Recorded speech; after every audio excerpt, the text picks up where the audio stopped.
નમસ્તે દર્શક મિત્રો, મારું ભાવેણા ચેનલમાં આપનું હાર્દિક સ્વાગત છે. ભાવનગર જિલ્લાના તળાજા તાલુકાના ગઢોલા ગામે આવેલ આંગણવાડી એકદમ જર્જરિત હાલતમાં જોવા મળી. અહેવાલ રામકૃષ્ણ વાંસિયા, તળાજા. આ પીડ્યું હોય તો માથા પર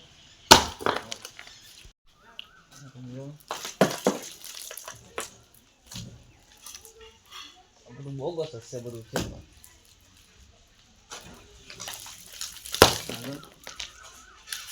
બધું જર્જરિત હાલત છે. The time is 10 o'clock a.m.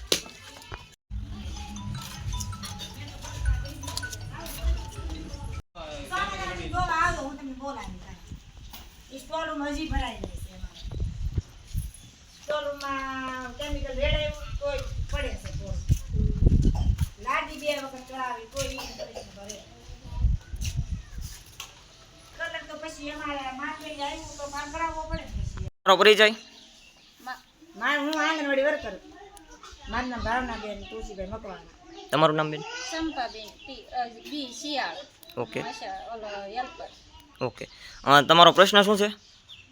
મારો પ્રશ્ન એ છે કે 2018 વખતનું નળ કનેક્શન નથી, અહીંયા પાણીની સુવિધા નથી, બહારથી પાણી ભરીને લાવું છું. છોકરાને નાસ્તા બનાવવા રાખવા કે મારે પાણી ભરીને લાવવું અહીંયા. તમે તમારી ગ્રામ પંચાયત અને સરકાર પાસે શું અપેક્ષા રાખો છો? અપેક્ષા તો એ રાખી કે અમને નળ પાણીના ગોઠવી દે ને સુવિધામાં જે ઘટતી હોય એ પૂરી પાડે. અમલ કરે.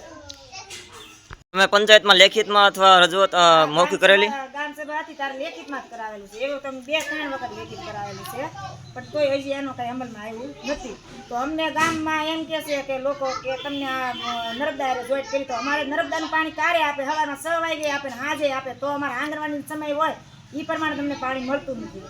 તો પછી અમને ખાલી અહીંયા સુધી પગાય દિવાલને વટાડી, તો અમારા ઉપર કાંઈ કનેક્શન છે પણ એની ઉપર પાણી ચડતું નથી. તો અમે એને એમ કીધું કે અમને નોખું કનેક્શન આપો. જો 2 મોટર છે અમારી પાસે, અમને નોખું કનેક્શન ખોદાણ કામ કરીને અમે નોખું આપો તો અમને એમ કે હા તમને આપશું, આજ આપીએ, કાલે આપીએ. પણ 2-3 વખત માપ કાઢી દીધું અમને પોતે, પણ તોય હજી અમારે આવ્યું નથી. આંગણવાડીનો અમારો ટાંકો છે પણ તોય અમારે એ ટાંકા સુધી પહોંચતું નથી. નહીં તો બીજું કાંઈ અમારે ઓલું નથી, પણ અમારે ઉપાડીને લાવવું પડે. અત્યાર સુધી અમારે વેકેશન હેલ્પરને વરસ 15 દિવસનું હતું, તો 15 દિવસથી હું ઢળતી હતા પાણી. હવે આ બેન મારતા હાથે સારું નથી, તોય હું કોક પાસે પાણી ઢળાવું. અત્યારે મેં 15 દિવસ મેં કોક પાસે પાણી રેડાયું છે. તો અમે તો એમ જ કહી છે કે અમને પેલા પાણીનો પ્રશ્ન સોલ્વ કરી દો. તો બધું કામ થાય. પાણી ન હોય તો અહીં શું આપણે કરીએ છીએ? આવી એમ કે બગીચો કરો, બાળકોને બગીચાનું સાફ સફાઈ કરો, તો કિચન કેવી ગાર્ડન રીતે કરાવો. સાફ લો સફાઈ અમને એમ કે કરીએ? કિચન ગાર્ડન બનાવો, પણ કિચન ગાર્ડન તો એમને તો કેમ બને? પાણી પેલું હોય તો કિચન ગાર્ડન બને.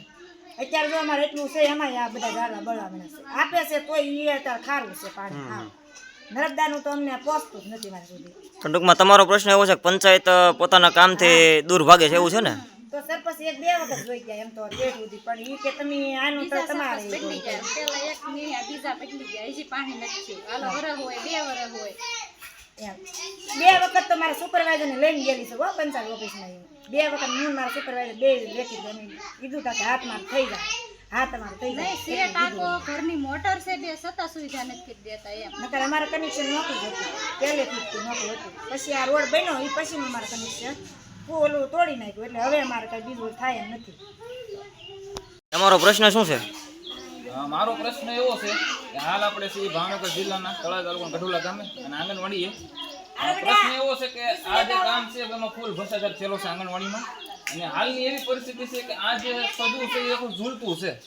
કાલ સવારે આ બાળકો ઉપર ક્યારે પડે, આ બાળકો અહીંથી વટે છે, જો તમે પણ જોઈ શકો છો. ક્યારે માથા પર પડે અને જીવના જોખમે અહીંયા બાળકો અભ્યાસ કરવા આવે છે. અને બાળકો પણ આ એટલું જર્જરિત હાલતમાં છે કે બાળકોને પણ બહાર આંગણવાડી વર્કર છે એને પણ બહાર બેસીને બાળકોનો અભ્યાસ કરાવવો પડે છે. એવી હાલત છે આ ગામમાં. અને કોઈ પણ આ પંચાયત પણ એટલી બેદરકારી વાપરે છે કે નજરે એ લોકોને દેખા છતાં પણ કોઈ પગલાં લેતું નથી. જવાબદાર અધિકારીઓ પોતાના જવાબદારી ભાગે છે અને પંચાયત પણ પોતાના ઓલાથી ભાગે છે. અને ગામના લોકો પણ આ બાબતે કોઈ ઘણા પ્રશ્નો ઉઠાવતા નથી.